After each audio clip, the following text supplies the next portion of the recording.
Dictation 100 शब्द प्रति minute start होगा 5 सेकंड बाद। स्टार्ट। देश में सबसे निचले तबके की 5 से 10% आबादी के उपभोग व्यय में तेज वृद्धि दर्ज की गई है। यानी इस वर्ग के लोग अपनी जरूरत के लिए विभिन्न वस्तुओं की खरीद पर अब ज्यादा खर्च करने लगे हैं। यह इस बात का संकेत है कि गरीबों की माली हालत में सुधार हुआ है। संसद में पेश की गई आर्थिक समीक्षा रपट में गरीबी का दायरा कम होने की यह तस्वीर उकेरी गई है।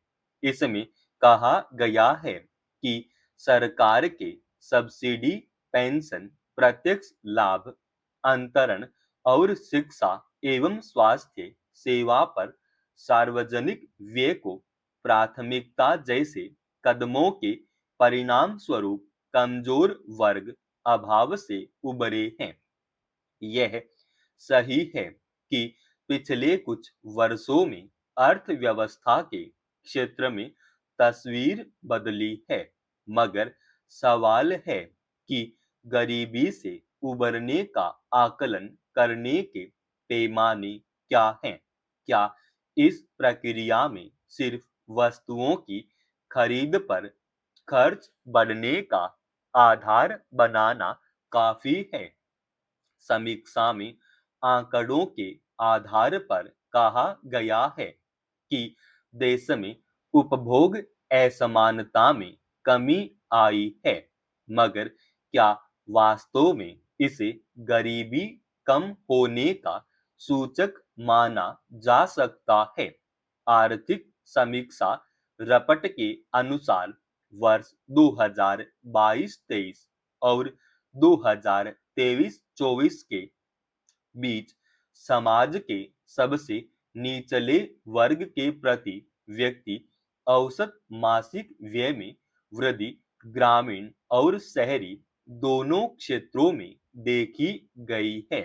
तर्क दिया गया है कि सरकारी नीतियों का आय वितरण पर महत्वपूर्ण असर हुआ है, जिससे गरीब तबके की खर्च करने की क्षमता बढ़ी है।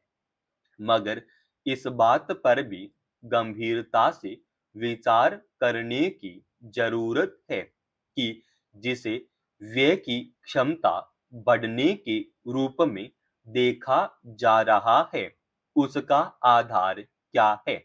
इसमें दो राय नहीं कि सामान्य तौर पर किसी भी परिवार के खर्च करने की क्षमता में तभी इजाफा होता है जब उसकी आमदनी में बढ़ोतरी होती है। इसके बिना अगर गरीब परिवारों का वस्तुओं की खरीद पर व्यय बढ़ रहा है, तो यह महंगाई और मजबूरी से उपजी परिस्थितियों का नतीजा भी हो सकता है। जाहिर है, जैसे जैसे महंगाई बढ़ती है, वैसे वैसे रोजमर्रा की आवश्यक वस्तुओं पर हर किसी को ज्यादा खर्च करना पड़ता है। आमदनी बेहद कम होने और किसी वस्तु की अत्यधिक जरूरत पड़ने पर गरीब परिवार बैंक या साहूकार से कर्ज लेकर भी खर्च करते हैं। इस सूरत में ऐसे परिवारों के व्यय में बढ़ोतरी होना स्वाभाविक है। पर क्या इसे यह मान लिया जाए कि वे गरीबी से उबर गए हैं?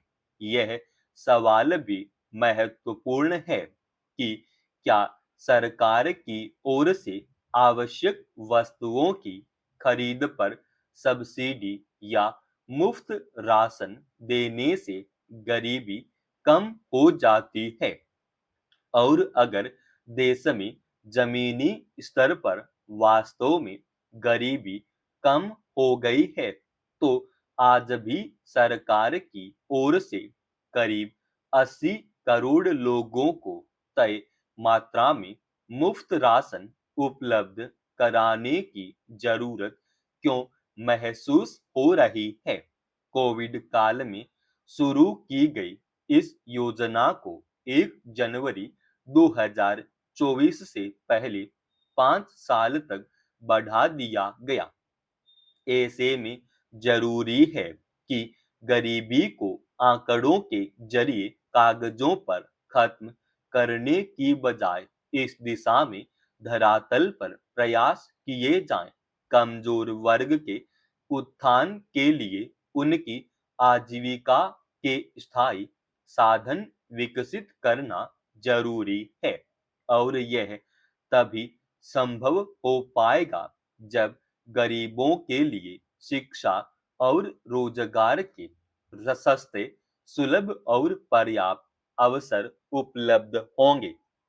उम्मीद है कि बजट में सरकार इस मसले पर कोई ठोस घोषणा करेगी। यह विडंबना ही है कि भारतीय घुड़सवारी महासंघ (EFI) ने एक ऐसे व्यक्ति को अहम जिम्मेदारी सौंपकर टीम के साथ जोड़ने भेज दिया जो बलात्कार जैसे गंभीर अपराध का आरोपी है। गौरतलब है कि international tent pegging federation (ITPF) विश्व कप क्वालीफायर प्रतियोगिता में हिस्सा लेने के लिए जो भारतीय दल जॉर्डन गया है, उसमें बलात्कार के आरोपी कर्नल तरसेम सिंह वरेच को प्रबंधक और कोच के रूप में भेजा गया है। स्वाभाविक ही इसे लेकर तीखा विवाद खड़ा हो गया है कि ऐसे अपराध के आरोपी को किस हैसियत कैसे भेजा गया। सवाल है कि वहां भेजने के फैसले से पहले क्या EFI ने एक बार यह सोचने की जरूरत नहीं समझी कि इसका खिलाड़ियों पर क्या असर पड़ेगा और इससे अंतरराष्ट्रीय स्तर पर देश की छवि किस स्तर पर प्रभावित होगी।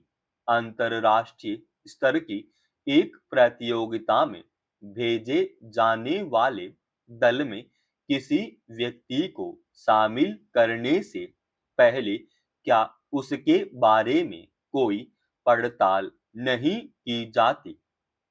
अगर EFI को तरसेम सिंह वरेच पर लगे आरोपों और कानूनी मामले के बारे में जानकारी थी तो उसे भारतीय दल के साथ भेजने का क्या आधार था? मामले की गंभीरता को देखते हुए ITPF ने EFI से तुरंत उचित कार्रवाई करने और साथ ही प्रतियोगियों की सुरक्षा तथा खेल की गरिमा कायम रखने के लिए की गई कार्रवाई की जानकारी देने को कहा।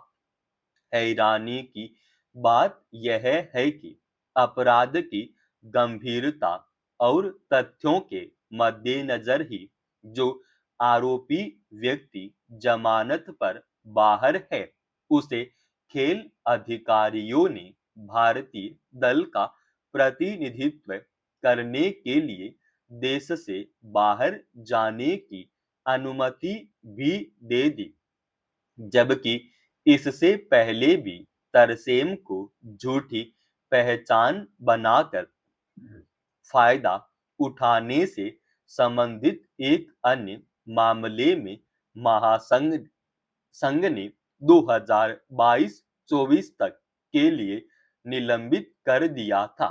क्या इस तरह के फैसले को खेल की गरिमा और देश की छवि को चोट पहुंचाने की कोशिश के तौर पर नहीं देखा जाना चाहिए, जहां किसी भी खेल में खिलाड़ियों से लेकर कोच या प्रबंधक आदि के दल में चुने जाने के लिए उसकी स्वच्छ छवि को एक शर्त के तौर पर देखा जाना चाहिए।